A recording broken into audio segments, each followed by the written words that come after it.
नमस्कार बच्चों, सरस्वती विद्या मंदिर उच्च माध्यमिक विद्यालय पेलीबंगा की ऑनलाइन कक्षाओं में आपका हार्दिक स्वागत है। आज हम कक्षा 9 में हमारी हिंदी विषय की कक्षा है, जिसमें हमारा तीसरा पाठ रसखान का जो चल रहा था। रसखान का जीवन परिचय हमने अपनी पूर्व की कक्षा में कर लिया था। आज हम रसखान जी के जो हमारे पाठ्य पुस्तक में 4 सवैये संकलित है, उन सवैयों में से आज हम भाग 1 के रूप में 2 सवैयों की व्याख्या करेंगे। प्यारे बच्चों, रसखान जी हैं जो भगवान कृष्ण के अनन्य भक्त हैं।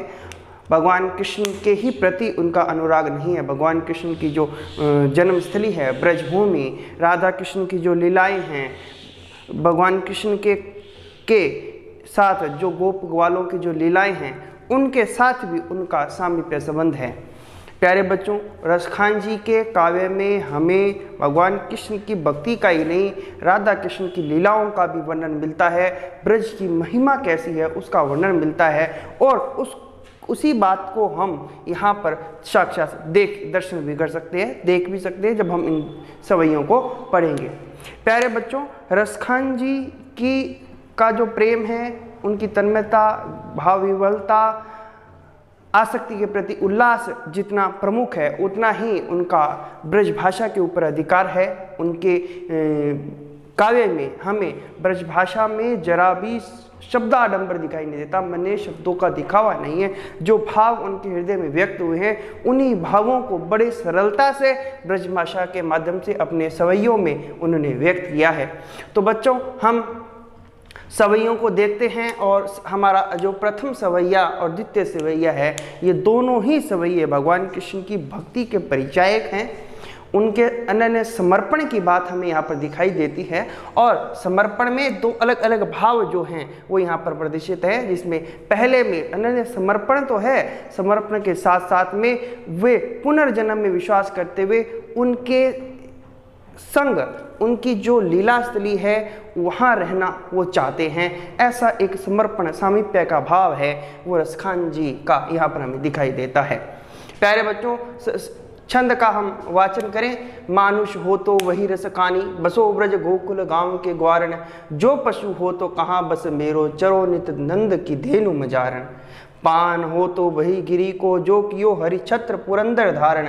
जो खग हो तो बसेरो करो, मिली कालिंदी कूल कदम्ब की डारण। प्यारे बच्चों, सवैये छंद है, भक्ति रस है, और भगवान कृष्ण की भक्ति समर्पण भावना को व्यक्त करते हुए कवि रसखान कहते हैं कि मानुष हो तो वही रसकानी, बसो ब्रज गोकुल गांव के ग्वारण। ग्वारण का मतलब यहाँ पर गवाला, मानुष मैंने मनुष्य, बाकी सरल शब्दों का प्रयोग यहाँ पर है।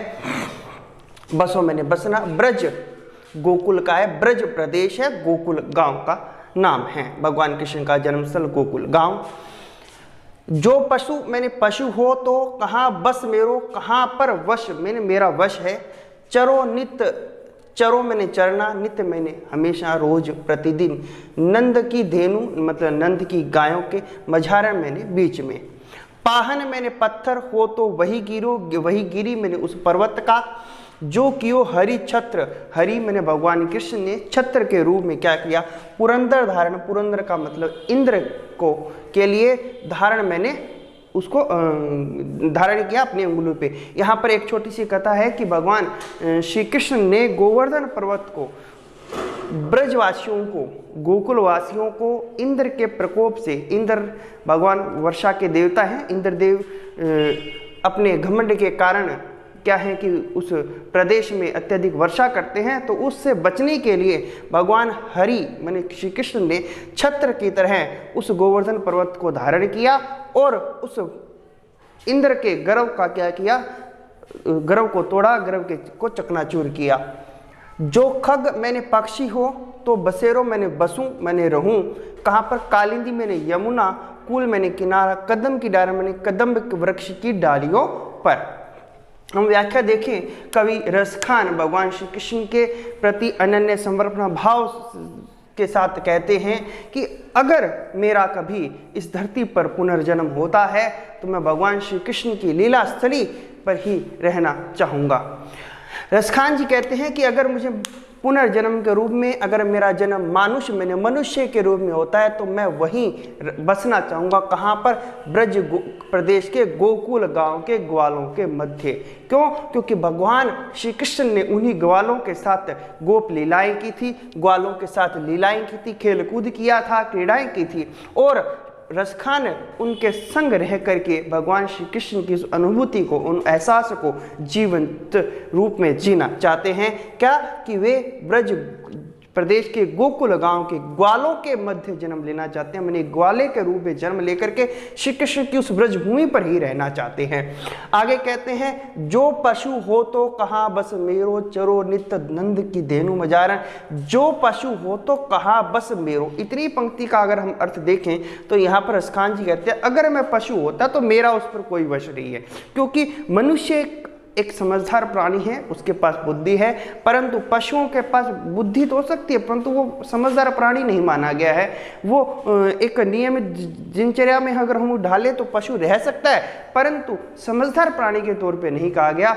वह अपनी बुद्धि का उपयोग नहीं कर सकता। इसलिए कहते हैं कि अगर मैं पशु बनूं, अगर मेरा पुनर्जन्म पशु के रूप में होता है तो मेरा वश नहीं है कि मैं किस रूप में जन्म लूं। फिर भी अगर मेरा वश चले तो वो कहते हैं, चरो नित नंद की धेनु मजार है, कि मैं क्या करना चाहता हूँ, नंद की गायों के बीच में जन्म लेना चाहता हूँ और उन गायों के साथ नित्य क्या करने, चरने की क्रिया अर्थात वन गमन करना और उन पशुओं के साथ रह करके अपने पशु जीवन का क्या करना, यापन करना। कहने का अभिप्राय, अगर पशु बनना हो तो मैं नंद की गाय बनना चाहूँगा, जहाँ पर भगवान श्री कृष्ण रहा करते थे। उन गायों के साथ गायों को चराने के लिए वो जाया करते थे। कहते हैं, पाहन हो तो वही गिरी को। अगर मैं पर्वत पत्थर बनना चाहूं तो वही गिरी मैंने उस पर्वत का बनूं जो कियो हरि छत्र पुरंदर धारण, कि जिसको भगवान श्री कृष्ण ने छत्र के रूप में अंगुली पर धारण किया था। इंद्र के गर्भ को तोड़ने के लिए उस गोवर्धन पर्वत का ही मैं क्या करना चाहता हूँ, पत्थर बनना चाहता हूँ। ये गोवर्धन पर्वत भी भगवान कृष्ण से जुड़ा है, तो उस अनन्य समर्पण हमें यहाँ पर दिखाई देता है। फिर कहते हैं, जो खग हो तो बसेरो करो। अगर मैं खग मैंने पक्षी होता तो मैं कहाँ निवास करता, तो कहते हैं कि यमुना नदी के किनारे जो कदम वृक्ष की डालियाँ हैं उन डालियों पर मैं अपना बसेरा बनाता। तो कहने का अभिप्राय है कि भगवान श्री कृष्ण के सामीप्य को वो चाहते हैं, अनन्य समर्पण का भाव है और वे अपने पुनर्जन्म में भगवान श्री कृष्ण के ही साहचर्य में रहना चाहते हैं। भगवान श्री कृष्ण की ब्रजभूमि के साहचर्य में ही वो रहना चाहते हैं। हमारा दूसरा सवैया है, या लकुटी अरु कामरिया पर राज तिहु पुर को तजिडारो। आठों सिद्धि नवो निधि के सुख नंद की गाय चराए बिसारो। रसखान कबो इन आँखिन सो ब्रज के बन बाग तड़ाग निहारो। कोटिक एकल धोत के धाम करील के कुंजन ऊपर वारो। प्यारे बच्चों, इस सवैये में भी भगवान श्री कृष्ण का सामीप्य चाहते हैं और सामीप्य की कड़ी में एक कदम और आगे जो है, कहते हैं कि अगर भगवान श्री कृष्ण से संबंधित कोई भी वस्तुएं उन्हें प्राप्त होती हैं तो वे उसके लिए अपने सभी सुखों को न्यौछावर कर सकते हैं। सर्वस्व न्यौछावर की भावना समर्पण के साथ हमें यहाँ पर दिखाई देती है। कवि रसखान यहाँ पर कहना चाहते हैं, शब्दार्थ रूप में देखो तो, या लकुटी मैंने लकड़ी लाठी जिसको भगवान श्री कृष्ण ले जा करके गायें चराया करते थे। अरु कामरिया, और कामरिया मैंने कंबल, क्योंकि भगवान कृष्ण गायें चराया करते थे तो एक लकड़ी और कंबल उनके पास रहा करता था, उसके लिए कहा जाता है। राज मैंने शासन आधिपत्य, तिहुपुर मैंने तीनों लोकों का, को तजी डारो क्या करूं, त्याग दूंगा। आठों सिद्धियां, 8 प्रकार की सिद्धियां भक्तों की मानी गई हैं। नवो निधि, 9 प्रकार के खजाने, कुबेर के खजाने माने गए हैं। के सुख का जो सुख होता है, नंद की गाय चराए बिसारो। नंद मैंने नंद बाबा की, गाय मैंने गाय, चराई मैंने चरा करके, बिसारो मैंने भूलना चाहूंगा। रसखान कबो मैंने कब, इन आँखिन मैंने इन आँखों से। ब्रज मैंने ब्रज के, वन मैंने वन, बाग मैंने बगीचे, उद्यान, तड़ाग मैंने तालाब, निहारो मैंने निहारना। कोटिक एक कलधोत, कोटिक मैंने करोड़ों, कलधोत मैंने महल के धाम मैंने जो स्थान है। करील मैंने कांटेदार जो झाड़ियाँ होती हैं, बेर की झाड़ियाँ आदि। कुंजन मैंने जंगल, उद्यान। के ऊपर वारों के ऊपर मैं वारों मैंने न्योछावर करता हूँ। प्यारे बच्चों, 8 इस प्रकार की सिद्धियां मानी गई, अणिमा, महिमा, लघिमा आदि 8 सिद्धियां हैं और 9 निधियां, पद्म, महाशंख, शंकर आदि क्या है 9 प्रकार की निधियां हैं। कुछ उन के सुख को यहाँ पर कहा गया है क्या कि वे नंद की गाय के रूप कि अगर चराने का अवसर मिले तो उनको त्यागना चाहते हैं।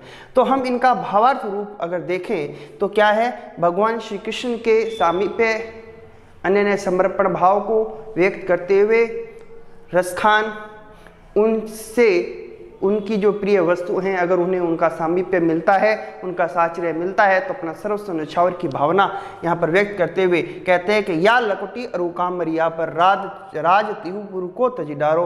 अगर भगवान श्री कृष्ण की वो लकड़ी, वो लाठी और वो कंबल उनको मिलता है तो वे उसके लिए तीनों लोकों के राज्य की संपदा को क्या कर सकते हैं, त्याग देंगे।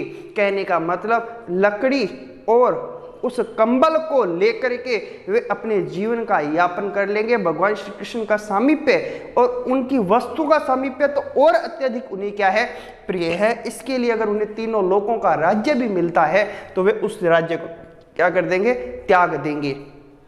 रसखान कहते हैं 8 प्रकार की जो सिद्धियां जो मिलती हैं, 9 प्रकार की जो निधियां, कुबेर के जो खजानों का जो सुख है, कहते हैं अगर मुझे नंद बाबा की गायें चराने को मिल जाए, अगर नंद की गायें चराने का सौभाग्य अगर मुझे मेरे जीवन में मिलता है तो मैं उस सौभाग्य को पाना चाहूँगा और उसके बदले 8 प्रकार की जो सिद्धियां हैं और 9 प्रकार की जो निधि खजाने हैं, उन खजानों के सुख का भी क्या करता हूं मैं, विसारों मैंने भूल जाऊंगा, अर्थात उसको भी त्याग दूंगा।